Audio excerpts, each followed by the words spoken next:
I already feel the tears coming on. It's going to be a week fest today. Joy.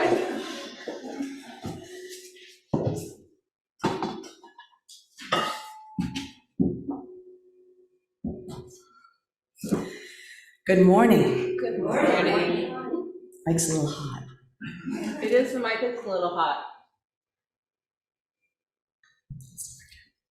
Welcome to the Unitarian Society, located in East Brunswick, New Jersey, and online everywhere. I welcome you to our multi-platform Sunday service.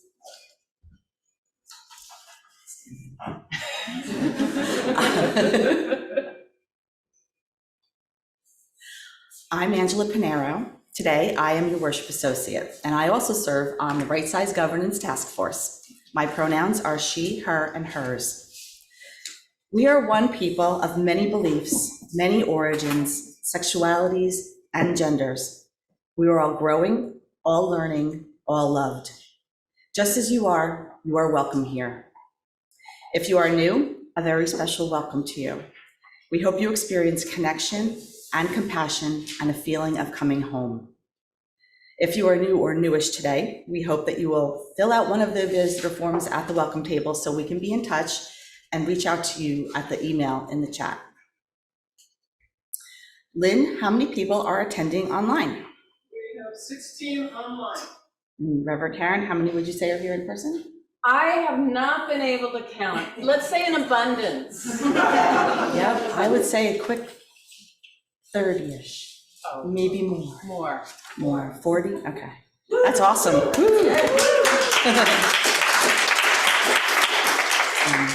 The COVID risk level in Middlesex County went down to green low last week. And following our current policies adopted by the board in August, masks are welcome and optional at this time. That's another green low, it's great. Yeah. Gratitude to the members of the Canvas team, Dan Strombaum, Cliff Ashcraft, Bob Haug, Lynn Fryer, and the coordinator of that team, Jonathan Stevens.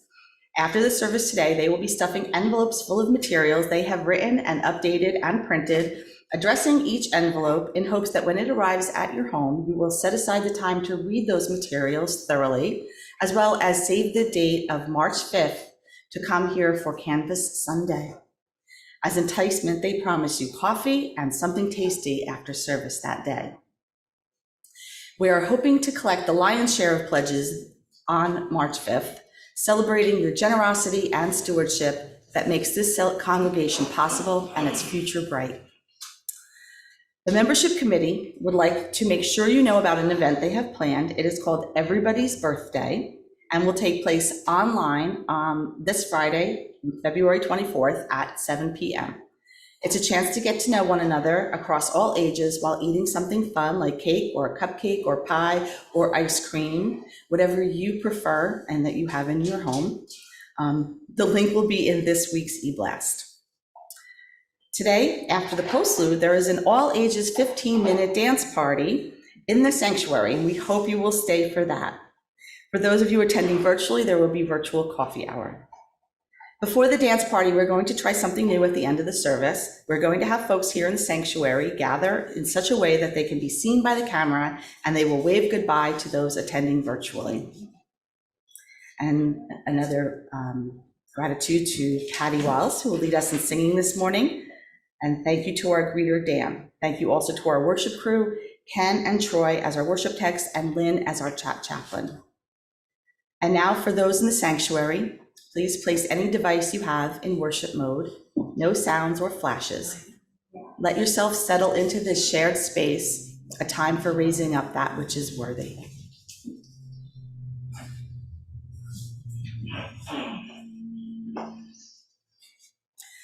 For those of you at home, I invite you to light your at-home chalice to join its flame with the flame of the chalice in our sanctuary, a light in dark times, a beacon of hope in hard times, a signal of resistance against evil, symbol of our Unitarian Universalism.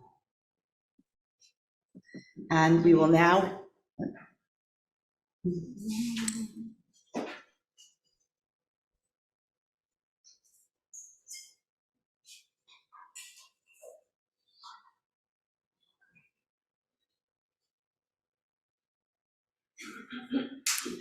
We will now hear a pre-recorded gratitude moment from TUS member Chris Fisher.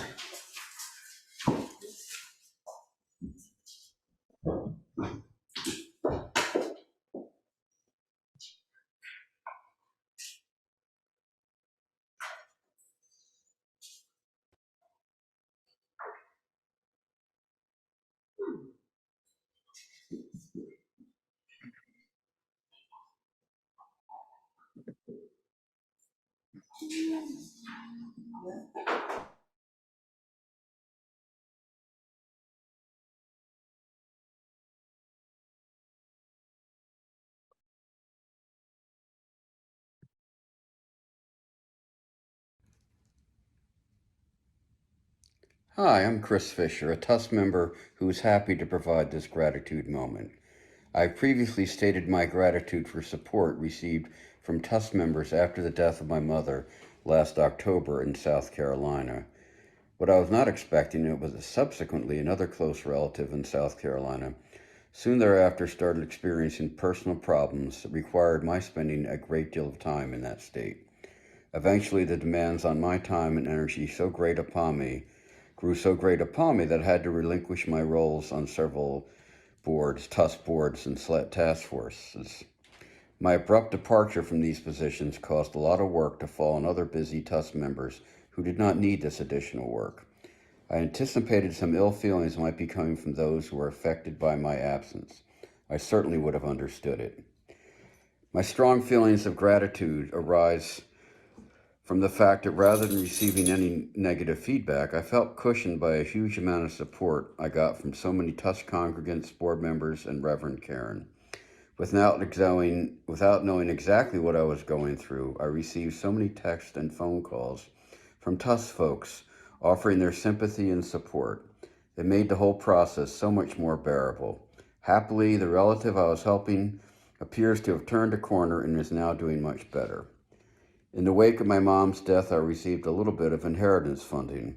Part of that funding is being used to donate to TUS beyond my pledge amount, and I expect to do the same for the coming pledge year. I've been trying to express my gratitude in person to TUS members I encounter. I'm also expressing my gratitude to the entire TUS congregation by increasing my financial support, which TUS needs. Thanks to you all, TUS. I am indeed very grateful.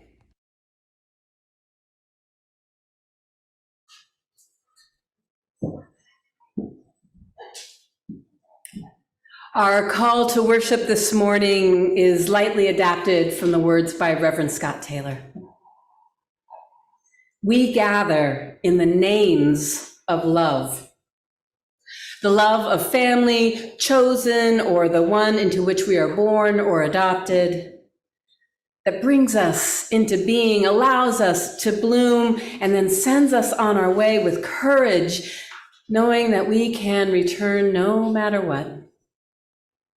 The love of partnered hearts that teach us to trust and to help us to know who we are does not end with the barrier of our skin. The love of friends who help us feel seen and sing our song back to us when we cannot hear it with our ears alone. The love of community that bathes us in belonging and calls us to see the needs of others as our own. And the greatest love of all, the love that will not let us go, even in our fear, even in our failure, even when we are lonely or lost. Love. Love invites us home. And if we listen, it is doing so even now.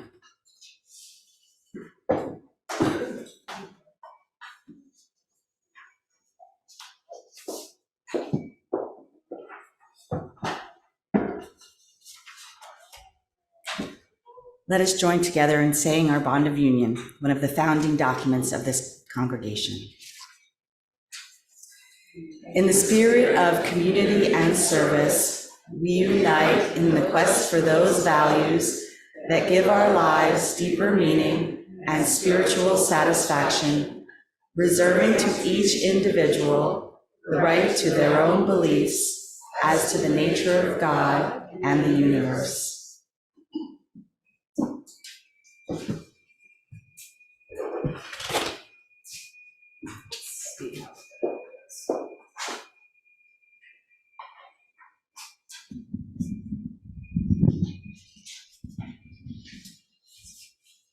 So I hope you all can see the screen, and this is our Time for All Ages story, but you all back there who are younger than, I don't know, 18, you can stay back there as long as you can see the screen, but rather than coloring, you might want to watch the pictures, because I'll be telling the story of Red, a crayon story by Michael Hall.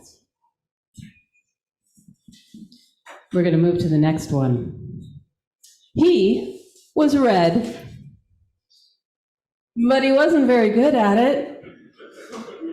Oh dear. His teacher thought he needed practice. I'll draw a red strawberry, then you draw a red strawberry. You can do this, really. But he couldn't, really. Like this? Oh my, let's try again. His mother thought he needed to mix with other colors. Why don't you two go out and draw a nice round orange? A really big one, a really orange one. Oh, they made a big greenish one. Oh, yuck. Oops. His grandparents thought he wasn't really warm enough. Your class is making self-portraits for Parents' Night. Wear this red scarf. Nice, it looks so good on you. It's you. It so wasn't. Oh, dear me. Everyone seemed to have something to say. Sometimes I wonder if he's really red at all. Don't be silly, it says red on his label. He came that way from the factory. Frankly, I don't think he's very bright. Well, I think he's lazy. Right, he's just got to press harder. Really apply himself. Give him time, he'll catch on. Of course he will. But he didn't catch on. Here's green drawing a green frog, and here's black drawing a black sheep, and here's brown drawing a brown cow, and here's a red ant. All the art supplies wanted to help. The masking tape thought he was broken inside. Here, this'll help hold you together. And scissors thought that the label might be too tight. Let me just give you a little snip. And me, a crayon sharpener, I thought he wasn't sharp enough. Stay still now. But even with all of our help and all of his hard work, this is what we get. He just couldn't get the hang of it. One day, he met a new friend. Will you make a blue ocean for my boat? I can't, I'm red. Go ahead, give it a try. And so he did. Thank you, it's perfect. You're welcome. That was easy. And he didn't stop there. Bluebells and blue jeans and bluebird and blueberries, a blue whale. I'm blue. And he was blue, and everyone was talking. My son is brilliant. Who could have known he was blue? I always said he was blue. It was obvious. His blue ocean really lifted me. All of his work makes me happy. He's so intense. I'm going to make a green lizard with him, a really big one. I hear he's working on a new project. He's really reaching for the sky. And he really was. Thank you for listening to this story. We have someone else who is reaching for the sky and have touched it.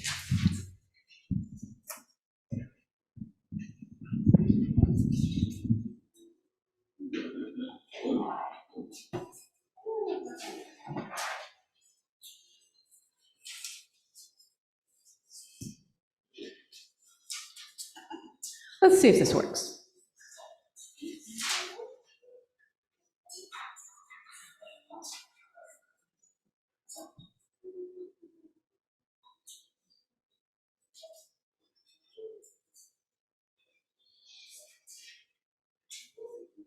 It is with respect and joy and an affirmation of belonging that we greet and recognize one who grew up in this congregation and who is still a member, Rowan Church-Liebau, daughter of Carol and Doug, sister to Sarah, worthy in her own right. Unitarian Universalism is sourced from many traditions, and in this particular moment, I want to call us to the Hebrew and Christian scriptures, wherein there are many stories of people when they connected with their deep source, their name changed. Sarai became Sarah. Abram became Abraham. Jacob became Israel. Saul became Paul. Today, we celebrate a new name that reflects a truth long hidden and now revealed, deeply connected to source. Rowan, will you come up here to be with me? You can stand right there.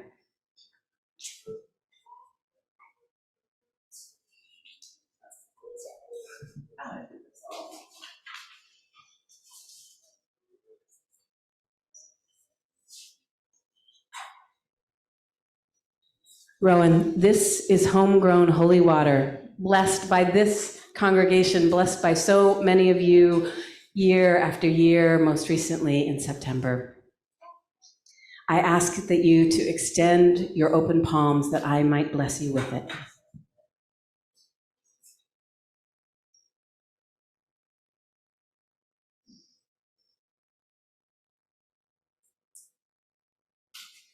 Rowan, may I touch this blessed water to that part of your body that holds your heart.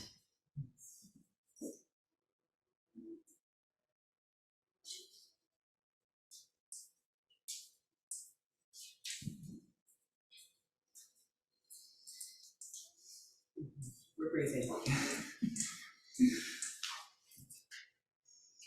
Releasing the name that was given to you by your parents, you do not let go of your family. Releasing the gender you were assigned at birth, you do not let go of your life that has come before this moment. Instead, this ritual marks and amplifies the process of becoming and the process of integration of your whole self, the becoming of your truest self. And as such, this congregation, the spiritual home where you grew up, where you came of age, covenants to honor the you have always been, yet was unknown to us as a whole. The congregation covenants to honor the you are declaring publicly and fully today. By what name shall you be known? I am Rowan Church-Liebau. I am Rowan Church-Liebau. And what gender and pronouns do you know yourself to be and claim as your own? I am a woman. My pronouns are she and her. Affirming Rowan as worthy and doing so in this faith that proclaims Rowan as whole and holy, a faith that celebrates the truth of who Rowan is, I now turn to her family and invite you to come forward.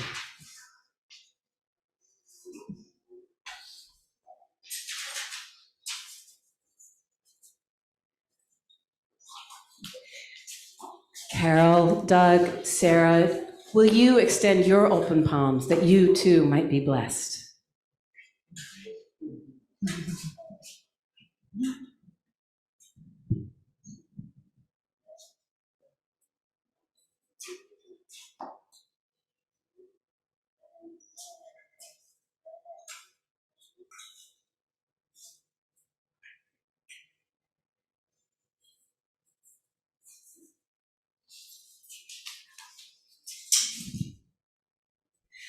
I invite you to surround Rowan, an embodied love.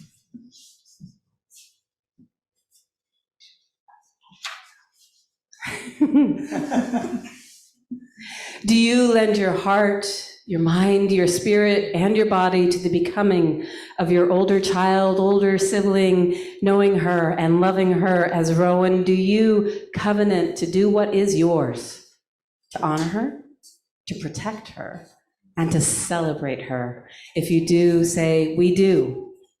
We do. As you continue to hold Rowan there, will you turn and open to the congregation? Affirming Rowan as worthy and doing so in a faith that declares Rowan as whole and holy. A faith who celebrates the truth of who Rowan is. I've turned to you, her spiritual home. I will speak a series of questions then for all who are gathered here in the sanctuary and you at home. I invite you to covenant to affirm Rowan by reading the words that will be momentarily on the screen. Here are my questions for you. Do you covenant to affirm and call this fellow congregant by the name she has chosen for herself? Do you covenant to use the pronouns she and her in Rowan's presence and in her absence, recognizing that they are not a preference and they are not optional, but they are one of the ways we affirm and recognize her inherent worth and dignity? Should you misgender Rowan or anyone, do you covenant to practice grace with a simple apology and beginning again with the right name and the right pronouns? Do you covenant to help each other, gently reminding someone when they speak mistakenly, receiving such reminders gracefully as possible? Finally, do you covenant to lend your mind, your heart, your body, and spirit to an abundant love that recognizes, affirms, and when necessary, defends the wide expression of gender of the human family? If so, let us say, we do. We do. And let us say in unison, as best as we can, the words that are on the screen. We covenant to call you by your name, Rowan. We covenant to use those pronouns you have told us are your true pronouns. We covenant to practice grace and repair should we misgender anyone, apologizing and beginning again. We covenant to be a place of refuge, protection, and celebration for you. We covenant to celebrate the joy of your coming. We call you Rowan. We know you as Rowan. We love you as Rowan. When we dedicate a child, we often walk around the sanctuary, a chance for everyone to greet that baby. But we have no baby here, but we have someone we need to greet newly by name, her truest self. As Rowan walks the sanctuary, say her name to her, and if you have bubbles, bless her with your bubbles as she passes by, for this is joy embodied. Please. Bubbles, I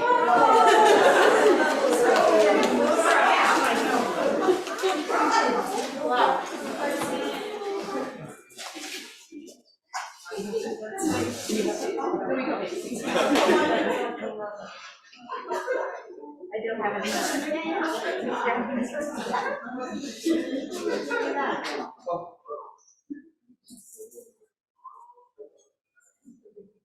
more bubbles, please. More bubbles.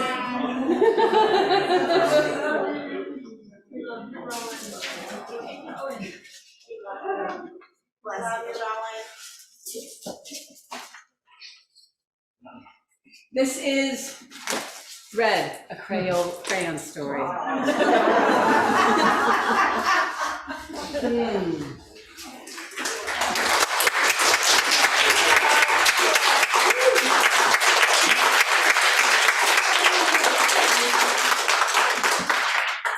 It is time to sing the children to Spirit Lab along with their two adults who are helping them out. The words will come up on the screen, but you might remember it's to the tune of Frere Jacques. Let us start. As you journey, may you know, love and hope go with you, love and hope go with you, learn and grow, learn and grow.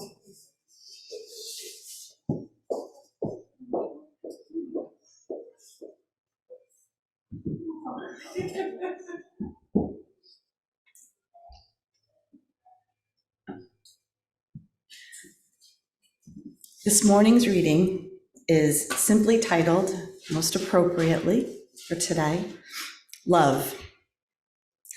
And while the title is simple enough, its source is more complex. It comes to us from Enfleshed, a collaboration that seeks to provide individuals and communities with spiritual and theological resources for liturgy, prayer, and contemplation, preaching, teaching, and consulting that speak directly to what matters the most. As you listen to the litany this reading offers, know that it is not so much a definitive list of all things love, but one that reminds us of what love can look like that are not often seen or acknowledged in the mainstream of our society, yet which we affirm in our community and we affirm in this congregation. Here is love. Love cannot be bought or sold. It does not make a profit. Love does not hide from truth. Love dives deep. Love takes on flesh. Love is queer. Love is platonic. Love is erotic. Love is asexual. Love confronts evil. Love delights in pleasure. Love touches and weeps and flirts and feeds and creates. Love is risky. Love challenges systemic evil in all its forms. Love is simple, but not easy. Love is collective. Love rises up. Love apologizes. Love believes. Love corrects. Love holds accountable. Love pays reparations. Love heals. Love tells its story. Love embraces everyone, every creature, every creation. It knows us intimately. It holds us collectively. Love transcends every boundary that seeks to confine it. It will not tolerate violence in its name. It does no harm. It only sets free.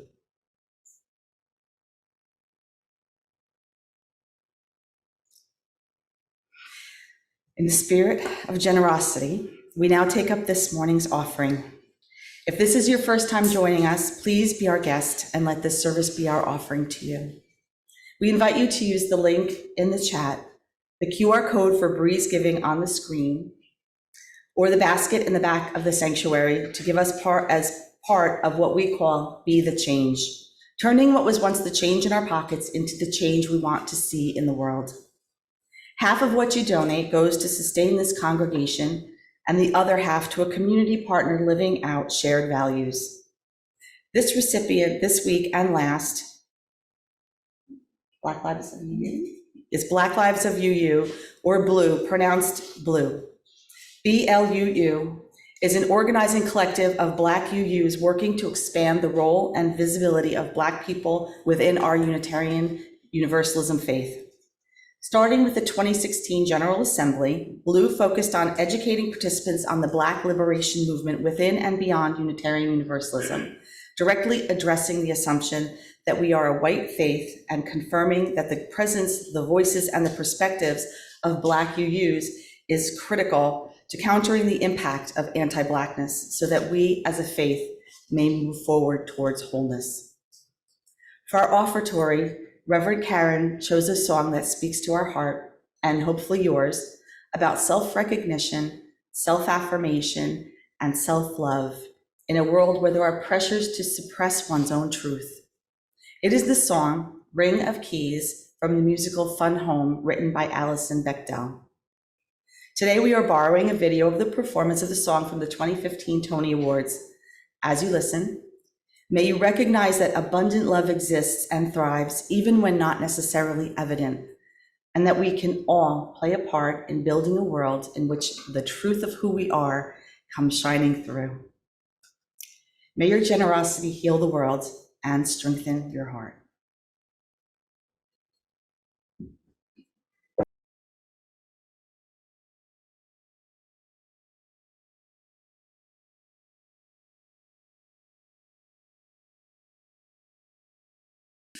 So for these joys and sorrows, and those that remain unspoken yet still echo within our hearts, we light this final candle, giving thanks to be in this company of thoughtful minds, of loving hearts, and generous spirits.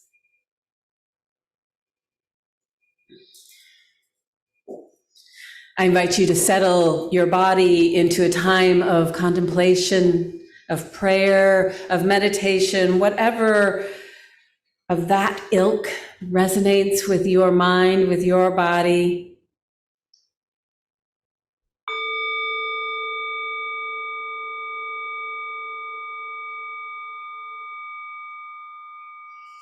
Our prayer this morning is borrowed from religious educator Becky Brooks, who has served congregations and served our wider faith movement as a member of the Article 2 Study Commission. These are her words. Spirit of life, I have witnessed a loud love, an out loud love that challenges me. I did not recognize it at first, the rumble of an ocean I had long been under. But here it is, right now, and it looks just like the whole world could be. It doesn't play nice. Why should it when nice has only ever played it a lullaby? This love demands.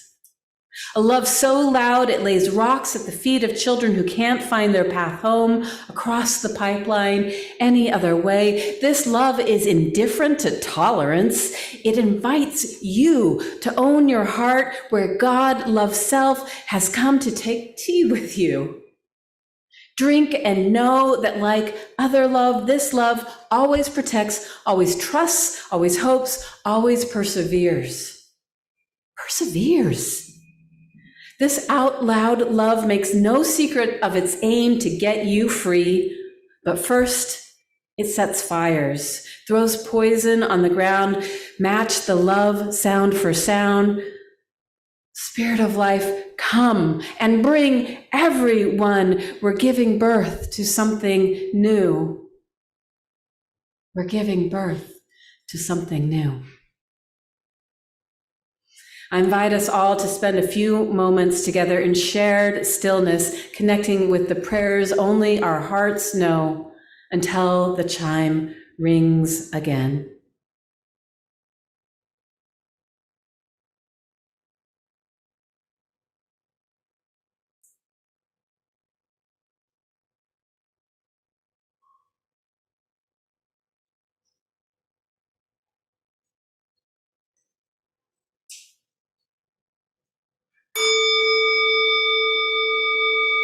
Amen. Staying seated, let us offer our sung response, Spirit of Life.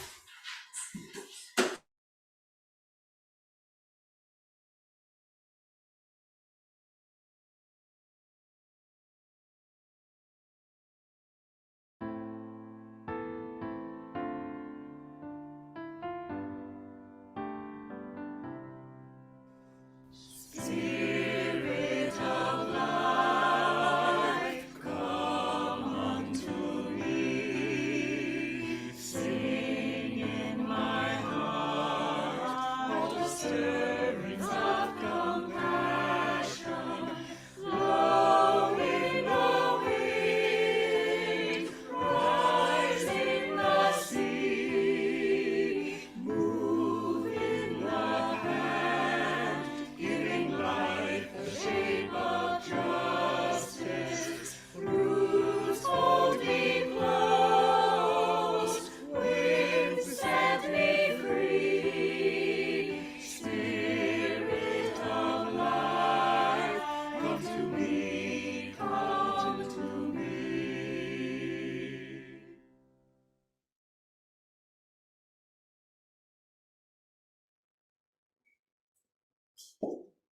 I have always wanted to do this from this pulpit, so watch out. Here it comes. Chocolate's coming at you.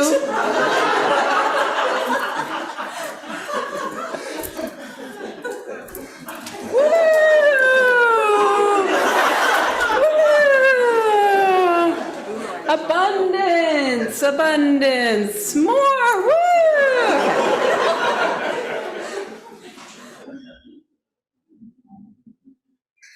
Love is the power that holds us together and is at the center of our shared values.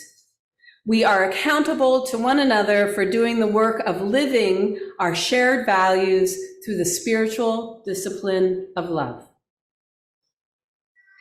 These words are from the Article 2 Study Commission's proposal to the UUA board in their recommendation not to change our faith movement, but the words and the language that helps us feel the connection between our inner truth and the deep truths that our Unitarian Universalism aspires to make real in the world. Love at the center. What does love look like in our lives?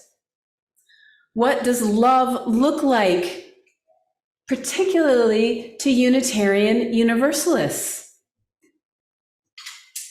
In a world where love is considered by some to be sappy or naive or soft, in a world where it is used to sell cars, hello Subaru, or perfume, or perniciously narrow images of beauty and health. In a world where love has become a commodity, what do we mean when we speak about abundant love, of liberating love, of love as a spiritual discipline, as love at our center? It can look like speaking our truth even as our voice shakes and our body quakes and our eyes become wet, and still we stand to be beheld and held by our communities. It can look like lending some of our brave to someone else. It can look like borrowing the brave from someone else, this reciprocal back and forthing of mutual aid in which we hold each other up, in which we carry each other through. It can look like reaching out to each other, risking being socially awkward to make sure that we explore as we go through looking at this congregation's future direction, that there are no winners or losers, that we are doing this together, together. It looks like Lauren and Andy Mastbaum's long journey to create a family larger than just the two of them. Circumstances having conspired time and time again, making it less than easy. They are open to sharing with you some of their story if you ask, and they have consented to letting me tell this part of it. But the one thing they want the congregation to know is how, at this point in their journey, they are hoping to identify a gestational carrier, sometimes known as a surrogate, to help bring a baby into their lives. And this is one way that we experience abundant love, both in the trying to bring that baby into their lives, our lives, and in the sharing of the story before it's done, before there's success, when there is so vulnerable, there's still a chance it might not happen, but trying and knowing and asking for support, asking to help figure out who this person will be. This deep wish, this deep prayer, this deep longing that they hope to make real, that we join them on that journey, hoping to make real. Abundant love, liberating love. The late Bell Hooks, the African-American womanist Buddhist sage who spelled her name lowercase on purpose, says this about love. Without love, our efforts to liberate ourselves and our world community from oppression and exploitation are doomed. As long as we refuse to address fully the place of love and struggles for liberation, we will not be able to create a culture of conversion where there is a mass turning away from the ethic of domination. Bell Hooks has a lot to say about love. Here are some more of her words. She writes, when I write provocative social and cultural criticism that causes readers to stretch their minds, to think beyond set paradigms, I think of that work as love in action. While it may challenge, disturb, and at times even frighten or enrage readers, love is always the place where I begin and end. That's Bell Hooks saying, love is always the place she begins and ends. And I want to hitch my train to that. In liberating traditions such as ours, certainly when I was in seminary, maybe when Aaliyah was in seminary, we were encouraged to follow the maxim, comfort the afflicted and afflict the comfortable.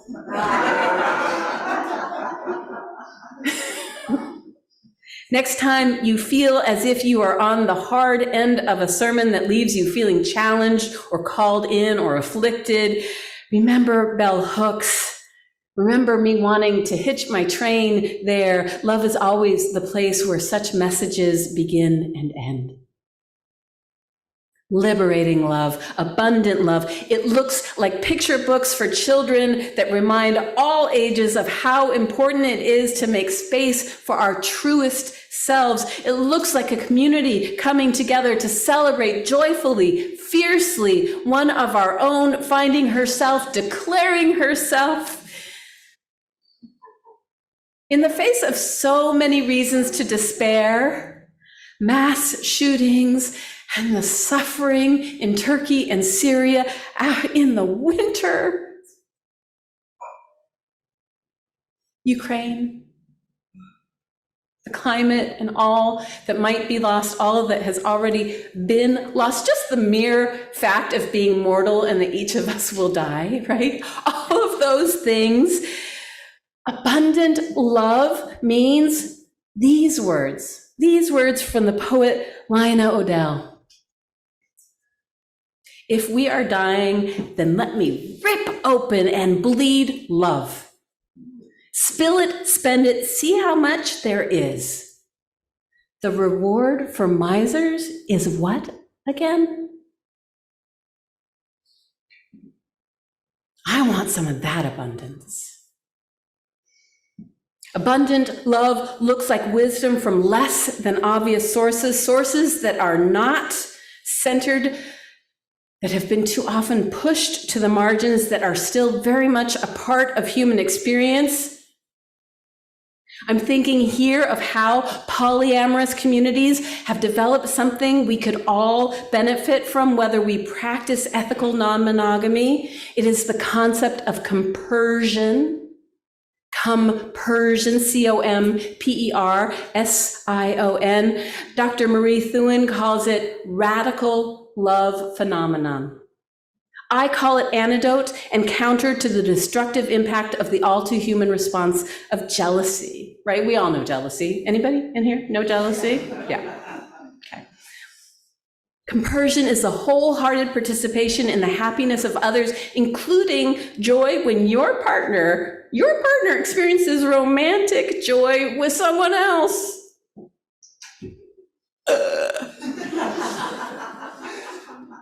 Love that abundant. We don't have to be perfect in compersion, but we can see that there is something there that can teach us all something. That love doesn't have to be kept to ourselves. And then when those we love also are loved, there is something that is good in the world.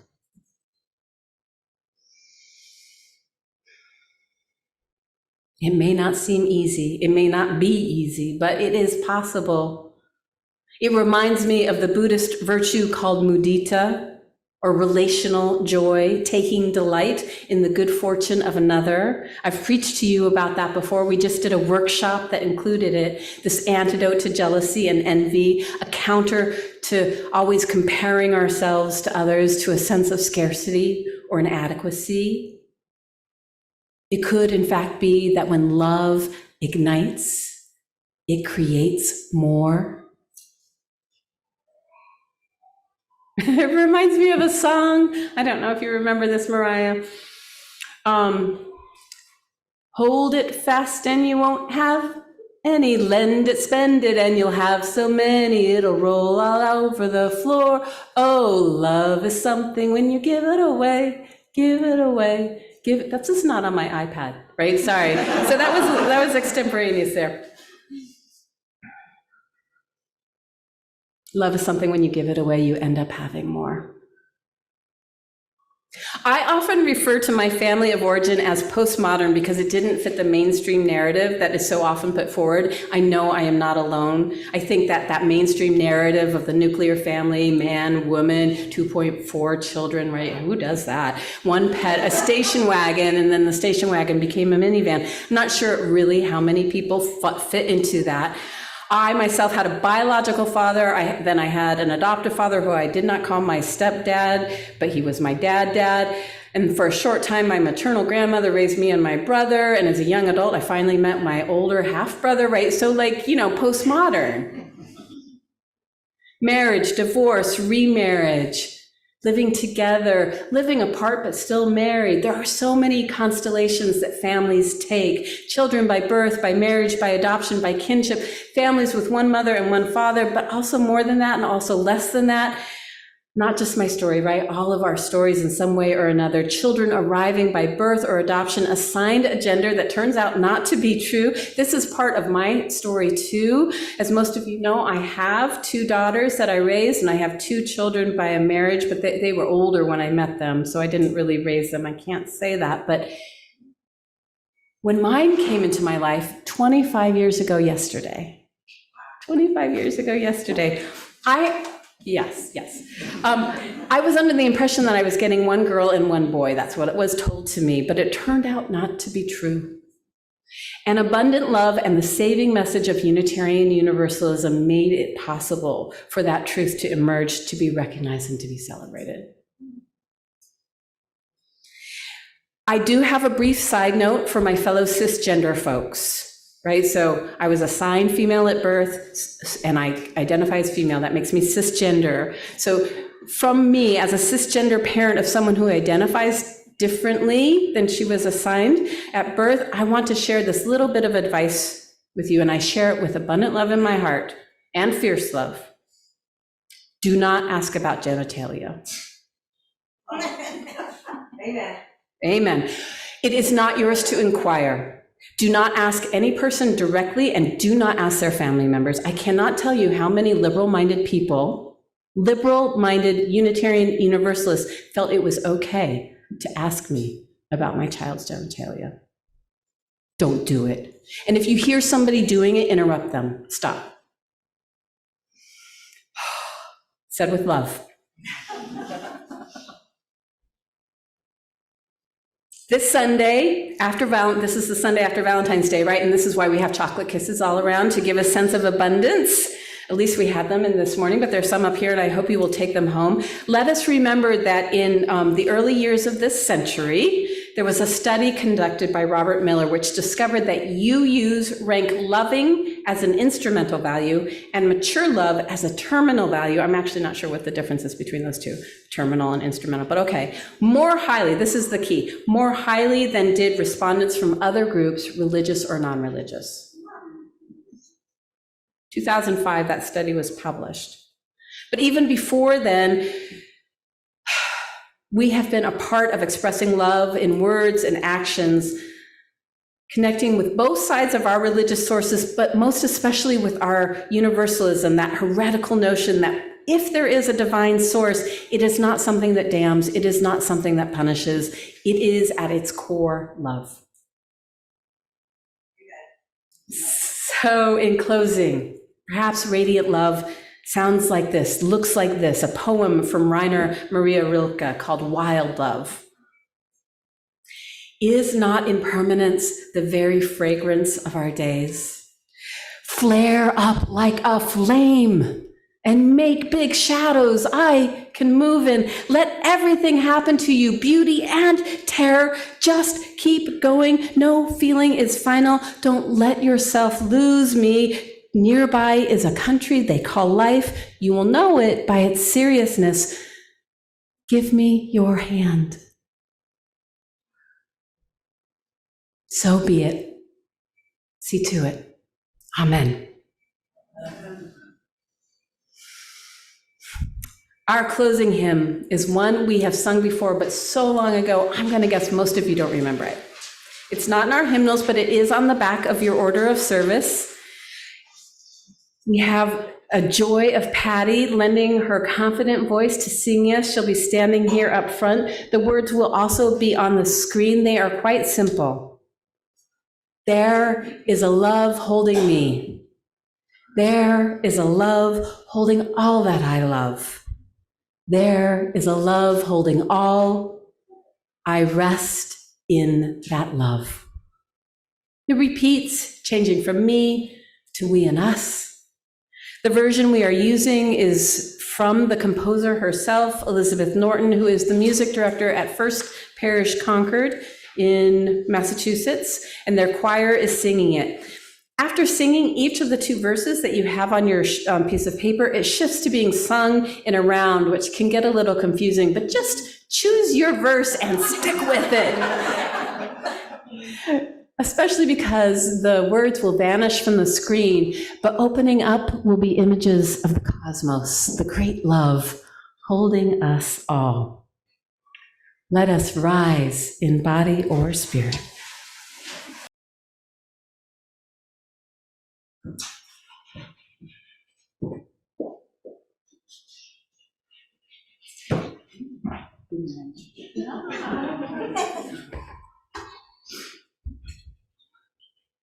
It is time now to bring our Sunday service to an end. As I mentioned at the start of the service, we are doing something a little different today, an experiment to help bridge the distance we feel between those attending in person and those attending virtually. After we speak in unison, the words for extinguishing the chalice, and Reverend Karen gives the blessing, those here in the sanctuary are invited to come forward to face the camera, right there, in the back. And for us to say goodbye to those attending on Zoom. After that, you can return to your seats to enjoy this morning's postlude, which is a tune from Brandi Carlile, Carried Me With You. After the postlude, folks online are invited to the virtual coffee hour, and those in the sanctuary are invited to help move the chairs so that we can have our 15-minute dance party. Let us speak these words in unison as we extinguish the chalice. We extinguish this chalice, but not the light of truth, the warmth of community, or the fire of commitment. These we carry in our hearts until we are together again. May you know the blessing you already are. May you sense the blessing you yet can be, and may we all go out and be a blessing in the world. So I invite you to rise. If you're in the far back, you might want to come a little bit forward. I think it's the first half of the space. We want to say